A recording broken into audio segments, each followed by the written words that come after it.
اور ہم نے داؤد اور سلیمان کو علم بخشا، اور انہوں نے کہا کہ اللہ کا شکر ہے جس نے ہمیں اپنے بہت سے مومن بندوں پر فضیلت دی۔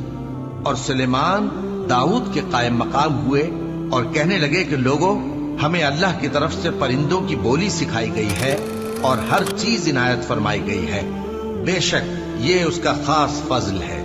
اور سلیمان کے لیے جنوں اور انسانوں اور پرندوں کے لشکر جمع کیے گئے اور پھر ان کی جماعتیں بنائی گئی، یہاں تک کہ جب چیونٹیوں کے میدان میں پہنچے تو ایک چیونٹی نے کہا کہ چیونٹیوں، اپنے اپنے بلوں میں داخل ہو جاؤ، ایسا نہ ہو کہ سلیمان اور اس کے لشکر تم کو کچل ڈالیں اور ان کو خبر بھی نہ ہو۔ تو وہ اس کی بات سے ہنس پڑے اور کہنے لگے کہ اے پروردگار، مجھے توفیق عنایت کر کہ جو احسان تو نے مجھ پر اور میرے ماں باپ پر کیے ہیں ان کا شکر کروں اور ایسے نیک کام کروں کہ تو ان سے خوش ہو جائے، اور مجھے اپنی رحمت سے اپنے نیک بندوں میں داخل فرما۔ اور جب انہوں نے پرندوں کا جائزہ لیا تو کہنے لگے، کیا سبب ہے مجھے ہدہد نظر نہیں آتا؟ کیا کہیں غائب ہو گیا ہے؟ میں اسے سخت سزا دوں گا یا ذبح کر ڈالوں گا یا میرے سامنے اپنی بے قصوری کی واضح دلیل پیش کرے۔ ابھی تھوڑی ہی دیر ہوئی تھی کہ ہدہد آ موجود ہوا اور کہنے لگا کہ مجھے ایک ایسی چیز معلوم ہوئی ہے جس کی آپ کو خبر نہیں، اور میں آپ کے پاس ملک سبا سے ایک یقینی خبر لے کر آیا ہوں۔ میں نے ایک عورت دیکھی کہ ان لوگوں پر حکومت کرتی ہے اور ہر چیز اسے میسر ہے، اور اس کا ایک شاندار تخت ہے۔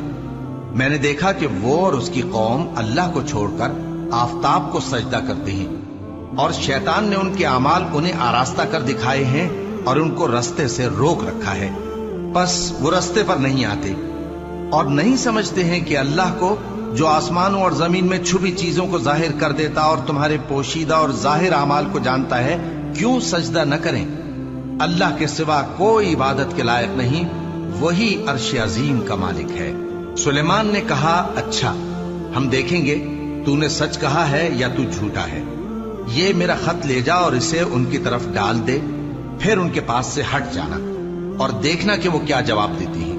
ملکہ نے کہا کہ دربار والوں، مجھ تک ایک نامہ گرامی پہنچایا گیا ہے، وہ سلیمان کی طرف سے ہے، اور مضمون یہ ہے کہ شروع اللہ کا نام لے کر جو بڑا مہربان نہایت رحم والا ہے، بعد اس کے یہ کہ مجھ سے سرکشی نہ کرو اور مطیع و فرما بردار ہو کر میرے پاس چلے آؤ۔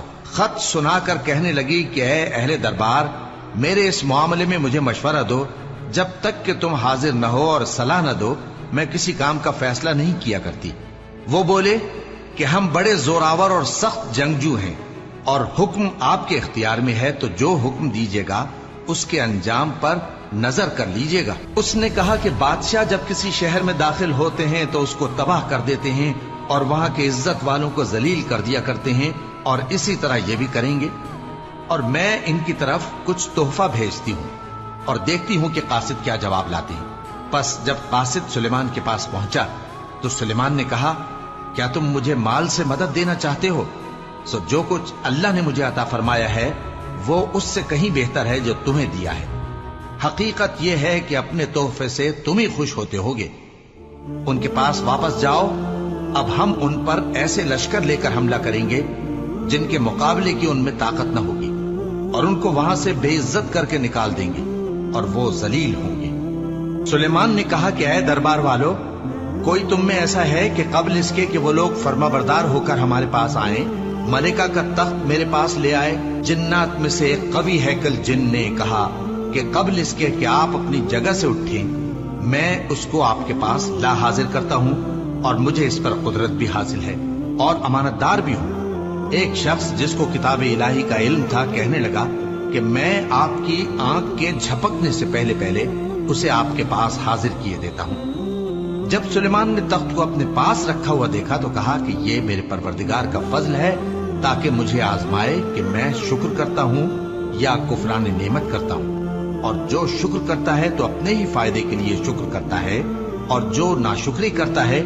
تو میرا پروردگار بے نیاز ہے، کرم کرنے والا ہے۔ سلیمان نے کہا کہ ملکہ کے امتحان عقل کے لیے اس کے تخت کی صورت بدل دو، دیکھیں کہ وہ سوج رکھتی ہے یا ان لوگوں میں سے ہے جو سوج نہیں رکھتے۔ پھر جب وہ آ پہنچی تو پوچھا گیا کہ کیا آپ کا تخت بھی اسی طرح کا ہے؟ اس نے کہا کہ یہ تو گویا ہو بہو وہی ہے، اور ہم کو اس سے پہلے ہی سلیمان کی عظمت و شان کا علم ہو گیا تھا، اور ہم فرمانبردار ہیں۔ اور وہ جو اللہ کے سوا دوسروں کی پرستش کرتی تھی، سلیمان نے اس کو اس سے منع کیا کہ وہ کافروں میں سے تھی۔ اس کے بعد اس سے کہا گیا کہ محل میں چلیے۔ جب اس نے اس کے فرش کو دیکھا تو اسے پانی کا حوض سمجھا اور کپڑا اٹھا کر اپنی پنڈلیاں کھول دی۔ سلیمان نے کہا، یہ ایسا محل ہے جس کے نیچے بھی شیشے جڑے ہوئے ہیں۔ وہ بول اٹھی کہ پروردگار، میں اپنے آپ پر ظلم کرتی رہی تھی، اور اب میں سلیمان کے ساتھ اللہ رب العالمین پر ایمان لاتی ہوں۔